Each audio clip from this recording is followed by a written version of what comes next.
4 oscillators.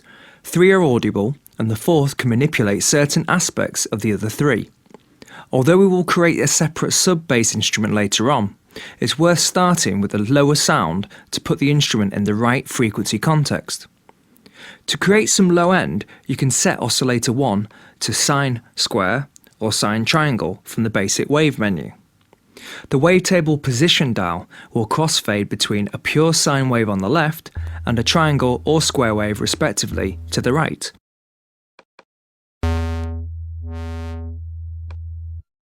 Set it to pure sine wave to start so it has minimal overtones. You can change this later after creating more texture using oscillators 2 and 3.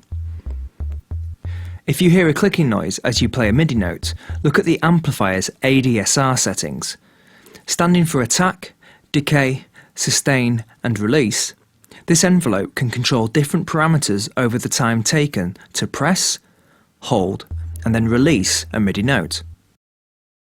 By default, envelope 4 is assigned to the amp control, making it modulate the volume of the amp. You can confirm this visually from the blue number 4 in the amp mod slot. As the amp is placed after the insert effects and filters, this modulation allows you to maintain tight control over the volume as each note is played. By lowering the attack time, it will take longer for the amp to rise to full volume again, slightly softening the start of each note and removing the click at the start. At the opposite end, if you lower the release time, it will take longer for the volume to drop to 0 again. This should remove the click at the end of each note played too. The attack, decay and sustain elements are all related to a MIDI note being held down. After the maximum value of the attack setting has been reached, the next stage is the sustain level. The time it takes to get there is determined by the decay setting. The envelope will remain at the sustain level until the MIDI note is released, and then the release will bring the volume back to 0 again, at a speed determined by the release setting. For a punchy start to your bass, change the sustain level to 0 and move the decay time until each note sounds like a short, punchy drum.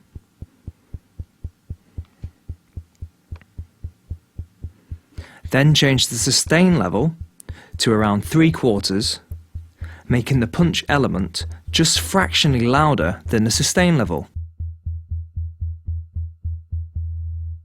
The other way to guarantee less clicks is to sync the start of each oscillator's shape with each note played by clicking the Restart via Gate option under the Os tab. Turn up the amp control for oscillator 2. Scroll through new wavetables while playing MIDI notes to audition each one. It wants to have a clear musical note to it like the first, but with more harmonics to make it sound noisy and cut through other elements in the song. Then change the octave up and down and audition which octave is best.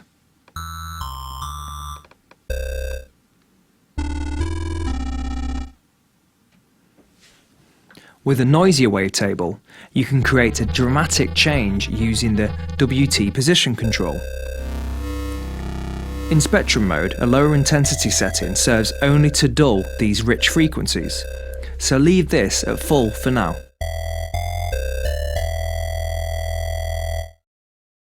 Oscillator 3 can be the same, slightly varied or vastly different to oscillator 2. I like to choose something very filthy to go on top of an already solid sound. After choosing the next wavetable, change the intensity mode to one of the bend options, and the sound will suddenly have a scope of tones that could be tweaked using the intensity amount. This alters the playback speed of the oscillator's wavetable, so it gains a richer, more harmonic sound.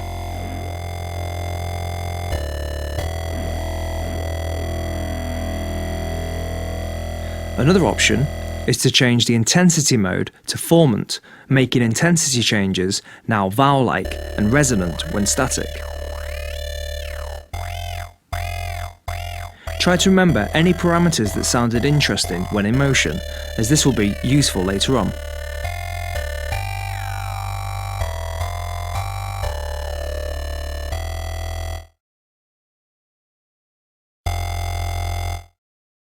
Having one noisy oscillator in a low octave can help towards a gritty and raspy bass sound.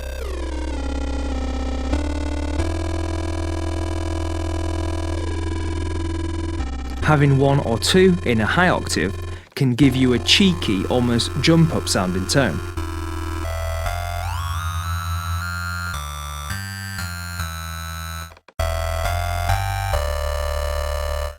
Detuning oscillators by a fine amount will make them out of tune with each other. Keeping the amounts unrelated will result in uglier, out of tune tones.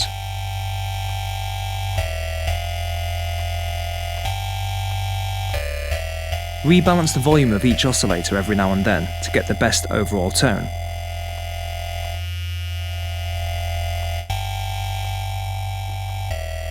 The modulation oscillator has a few different ways to modulate the first three oscillators. The most sound shaping and relevant in this tutorial is phase modulation.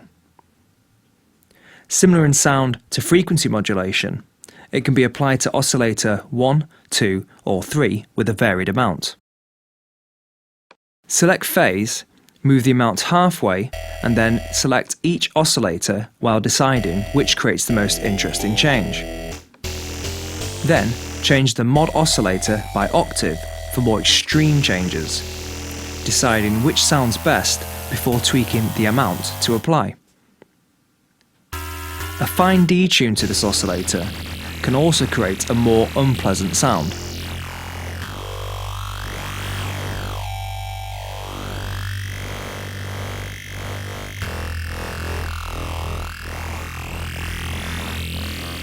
You will find that tweaking the following aspects of your oscillators will help you change a sound into a completely new direction when needed on any given patch.